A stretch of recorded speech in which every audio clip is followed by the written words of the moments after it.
Olá a todos, vamos dar continuidade à nossa aula de controle de processos. O tópico de hoje é sobre modelagem matemática. Vamos abordar alguns conceitos sobre modelagem matemática, seja estacionária e também a modelagem dinâmica. Na aula passada nós tínhamos apresentado esse exemplo, né, de um tanque de aquecimento. Nós temos aqui do lado a figura número 1, o processo propriamente dito, ou seja, o aquecimento, onde você tem o elemento sensor e o elemento atuador e o fluido sendo aquecido. Nessa figura número 2, você tem exatamente esse mesmo processo, agora tendo uma ação de um controlador, né? Então é importante destacar esses dois modos.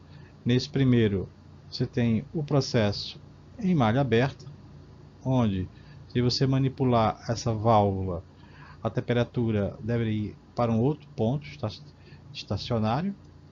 Nesse segundo caso aqui, não. Você especifica um valor desejado de temperatura.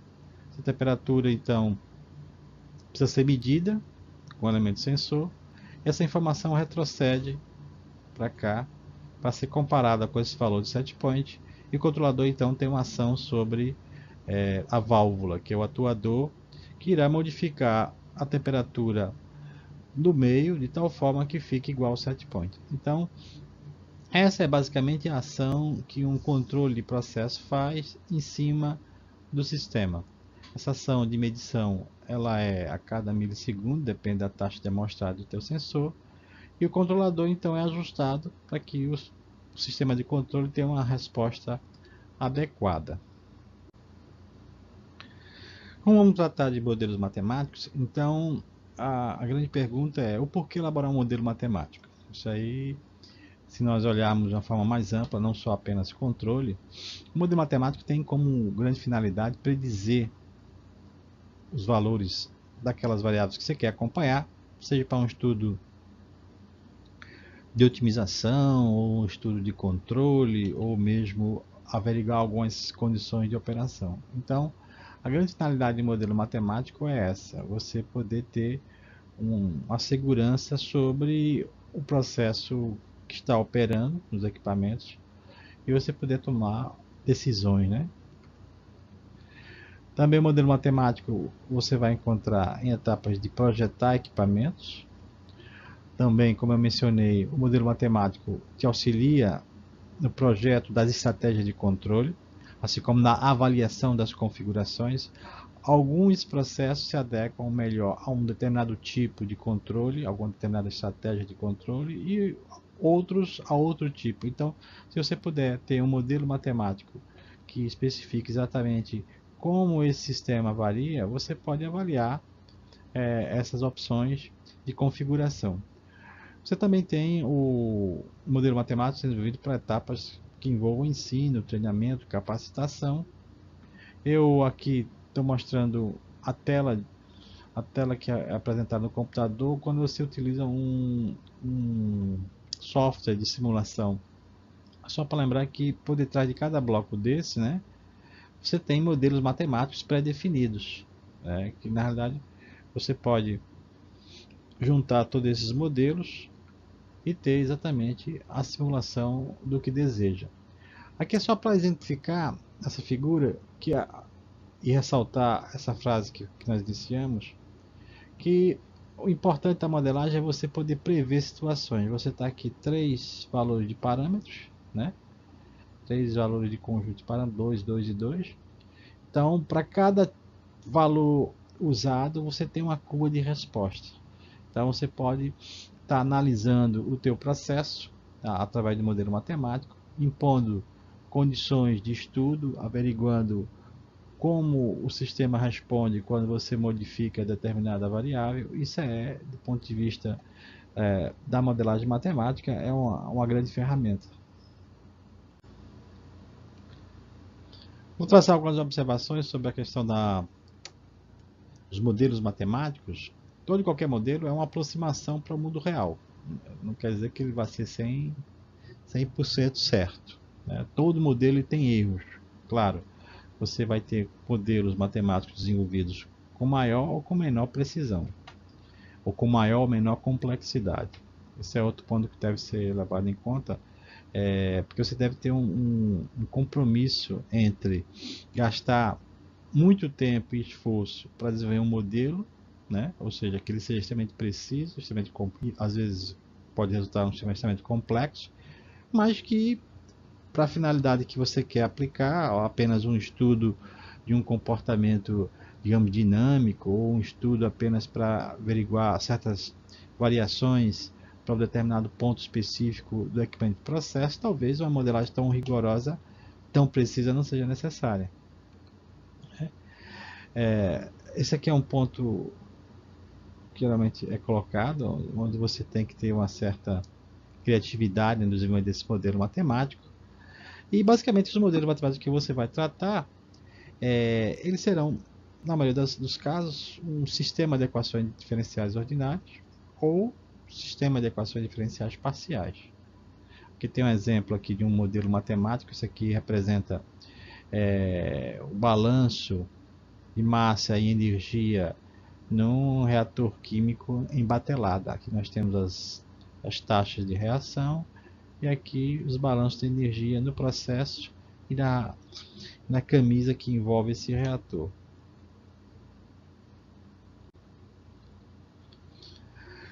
Dentro da sequência de elaborar esse modelo matemático que a gente está tentando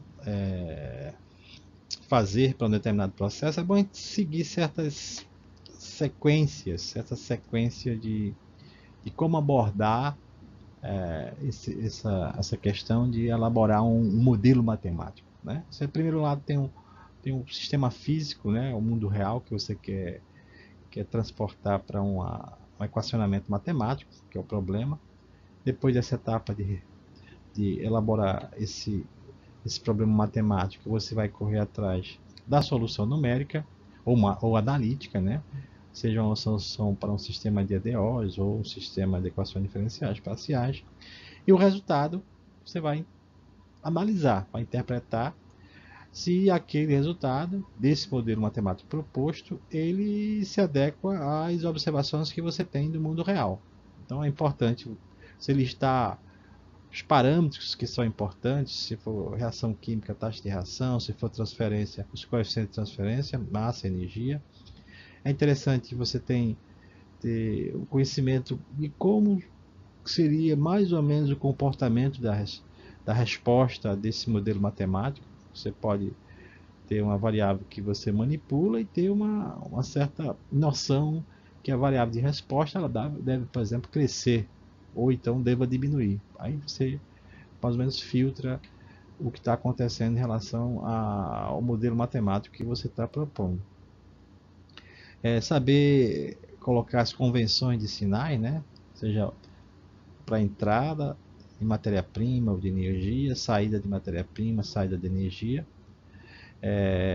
Elaborar esse conjunto de equações proposto, né, que será originário, seja de uma modelagem muito simples ou de uma modelagem mais complexa, envolvendo as leis de conservação e as condições iniciais de contorno de determinado problema. Então, partir para resolver o problema e interpretar. Isso aí segue essa linha que eu coloquei aqui em cima.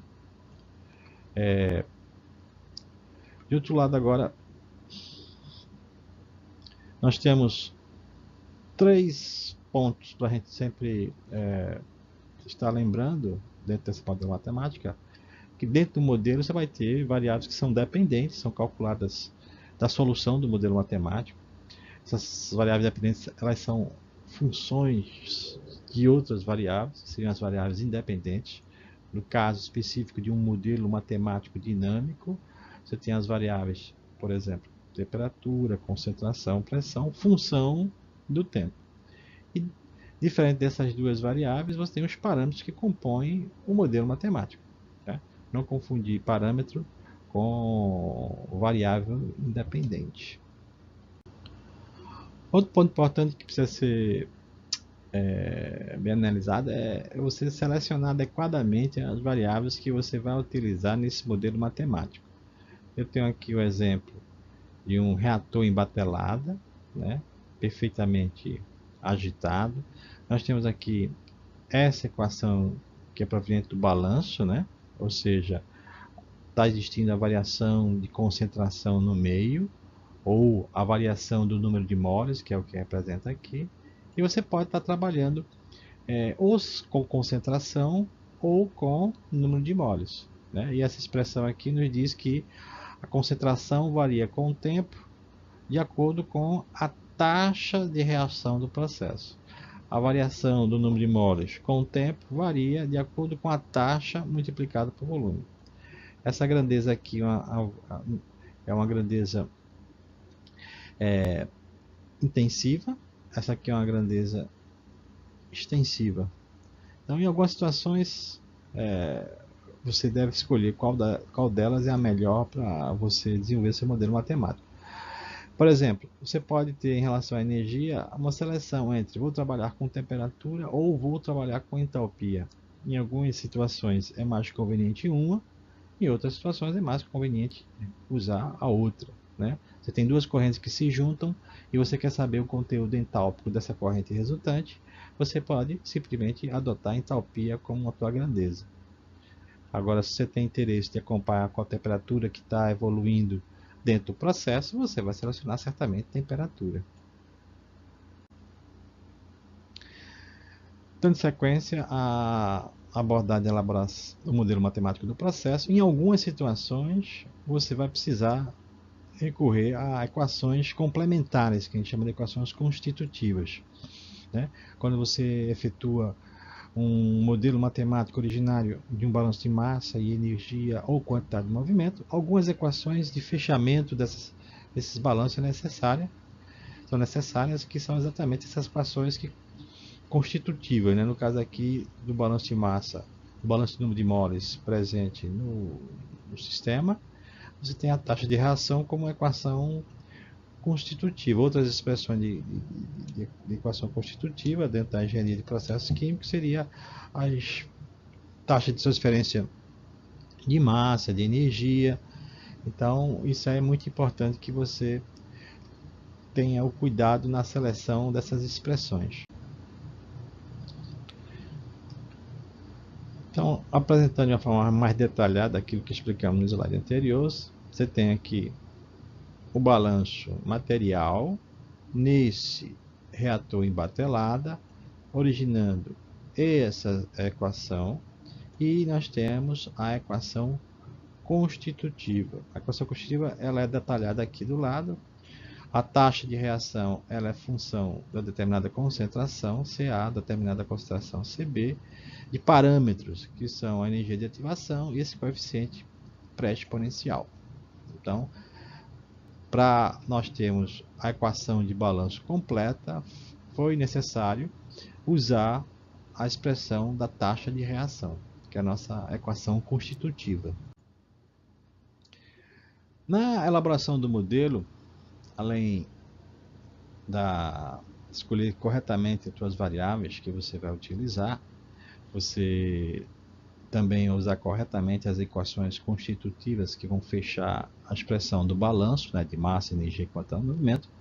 Outra atenção que tem que ser dada é se no processo físico, né, aqui temos o exemplo 1, existe ou não variações ponto a ponto dentro do equipamento. Nesse caso, que é um tipo tanque, nós vamos adotar que não existe variação espacial. Se tomarmos a variável concentração neste ponto, a concentração nesse ponto também vai ser a mesma. Igual a essa, igual a essa. Temperatura, a mesma coisa. Nesse outro exemplo aqui, não. Você tem, na medida que você caminha nessa direção, você tem um perfil, seja a concentração ou temperatura, por exemplo, né?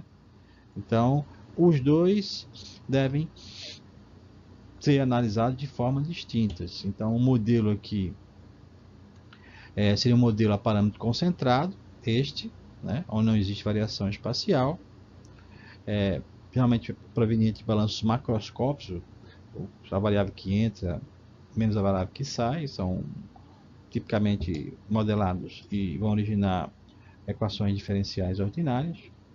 e modelos a parâmetro distribuído, né, onde cada ponto existe uma diferença, né, quando você caminha em Z, e tanto um quanto o outro, se você adotar a variável tempo, ou seja, um modelo dinâmico, a concentração nesse caso aqui, né, tomando concentração como exemplo, está variando igualmente ao longo do tempo.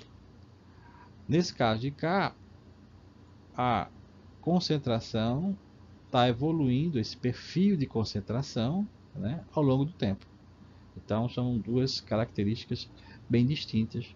E geralmente esse balanço no sistema a parâmetro distribuído vai gerar normalmente um sistema de equações diferenciais parciais. Então, se você quiser mais precisão na modelagem do teu processo e existe essa questão de uma variação espacial nas grandezas que você está estudando, tipo temperatura, pressão, certamente você vai precisar desenvolver um modelo que leve em consideração essa variação espacial.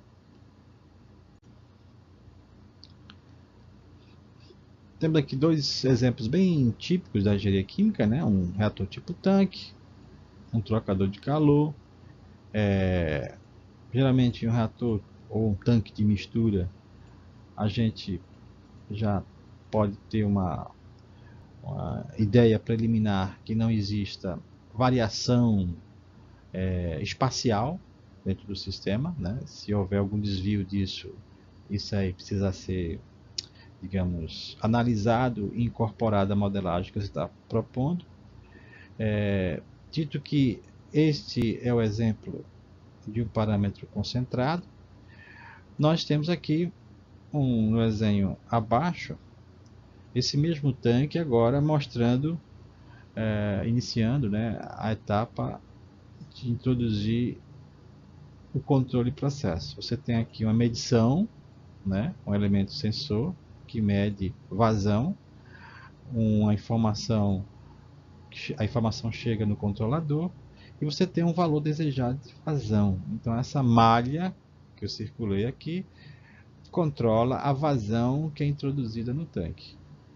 Então, digamos que esteja existindo uma reação química aqui, se esse modelo proposto, se o processo é a parâmetro concentrado e o modelo proposto também leva isso em consideração, ou seja, um modelo matemático de parâmetros concentrados, qualquer valor de temperatura dentro do reator será idêntico. Qualquer valor de concentração dentro do reator será idêntico. No outro caso, não. Você tem aí uma entrada de matéria-prima, né? Passa ao longo dos tubos, né? Ganhando energia ou perdendo, né? E saindo nesse ponto. Então, você tem aqui uma variação de temperatura na medida que você caminha nesse eixo. Então, nesse caso, você tem claramente um processo com variação espacial e a ideia seria propor um modelo matemático que leve em consideração essa situação, um modelo a parâmetro distribuído. Se bem que, em algumas simplificações de modelagem, mesmo sendo um processo com variação espacial, você termina propondo um modelo a parâmetro concentrado, ou seja, o processo é a parâmetro distribuído, né, tem variação espacial, mas você modela ele por simplicidade como se fosse um sistema a parâmetro concentrado. Então, dito que a gente está com interesse de fazer o modelo matemático do processo, por diversas razões, vamos tentar estabelecer uma sistemática, né, de como chegar até isso. Então, o primeiro passo é você estabelecer quais são os objetivos da modelagem, né, e vai usar em quê? É simplesmente verificar alguma situação de processo, é para usar para uma estratégia de otimização, é para usar para uma estratégia de controle, tá bom? Então isso é importante você definir. Faça um diagrama esquemático do teu processo, nomeie as variáveis, liste todas as considerações envolvidas no modelo, ou seja, você está fazendo simplificações sobre densidade constante, certo parâmetro não varia com a temperatura e outras que você achar necessário. Decida, determine se você vai conceber um modelo que leva em consideração variações espaciais. Primeiro, saber se o processo tem essa situação. Segundo, se por acaso um modelo menos elaborado, né, que não leve isso em consideração, possa ser usado isso dentro lá do que você definiu aqui, uso final. Né? Só para ressaltar, mesmo que o seu processo tenha variação espacial, porém, para o uso que você vai aplicar, um modelo mais simples, que não leva em consideração isso, possa ser utilizado. Possa, né? Então é só uma hipótese. Escreva as equações de conservação, as originárias do balanço de massa, energia, quantidade de movimento. Introduza as suas equações constitutivas necessárias para você fechar esse balanço que você está citando no item 5. Faça uma análise de quantas variáveis você possui, quantas equações estão envolvidas, ou seja, determina o grau de liberdade. Grau de liberdade, por definição, é a diferença entre número de variáveis e número de equações. Se for o caso, simplifique esse modelo final, né, do tipo, o sistema opera numa situação quase isotérmica, então por que usar um balanço de energia? Embora você tenha partido do princípio, lá do começo, que poderia utilizar. E outras simplificações que você esteja interessado, que você acha adequado, aliás. Depois, classifique bem quem é variável entrada, quem é perturbação. Entrada, do ponto de vista, por exemplo, de controle, você vai manipular essa variável para o sistema ter uma determinada resposta. A vazão, você vai variar, manipular, para que a temperatura se altere. Então, essa é classicamente uma variável de entrada. Perturbação, por exemplo, pode ser seu equipamento de processo está instalado, né, e sofrendo ação de temperaturas externas do meio ambiente. Então, se a temperatura do ambiente varia de manhã, de tarde, de noite, você tem algo que não está incorporado dentro da tua estratégia de controle, porém a perturbação tem uma influência na resposta. Então, entrada é uma coisa, variável perturbação é outra. Então, dando continuidade a algumas considerações e focando agora um pouco de como seria ter uma identificação em um modelo matemático para um estudo de controle, né? Eu estou colocando aqui nessa figura em cima a nossa unidade, né? Quando se olha assim, a gente vê a complexidade, tem equipamentos de processo e temos os itens que estão agregados aí a essa unidade, né? Várias tubulações, entrada e saída, cabeamento, sensores, controladores, se for o caso, válvulas. Porém, aí está focado numa situação, por exemplo, de analisar e modelar um equipamento desse. Então, vamos subtrair esse equipamento e ver, idealizar, imaginar o que é que está se passando. Assim, a gente vê que é um tanque, né? Perfeitamente agitados, então eu posso considerar que pontos em qualquer lugar do espaço tem a mesma propriedade. Essa é a primeira situação. Em um esquemazinho do desenho mais simples, você tem aqui o tanque, o seu sensor da grandeza que você está medindo e seu atuador. Então essa grandeza aqui ela se altera na medida que você manipula a válvula, né, que é a alimentação do sistema. Esse sensor tem uma unidade de transmissão e uma unidade que condiciona esse sinal, né, que é a grandeza física. Se for temperatura ou nível, ela é traduzida no sinal elétrico para que possa alimentar o teu controlador. E o controlador, por sua vez, atua na válvula. Então esse é o ciclo. Então, olhe o seu problema físico, filtre, diminua e analise aquilo particular que te interessa esboce esse desenho para o teu processo.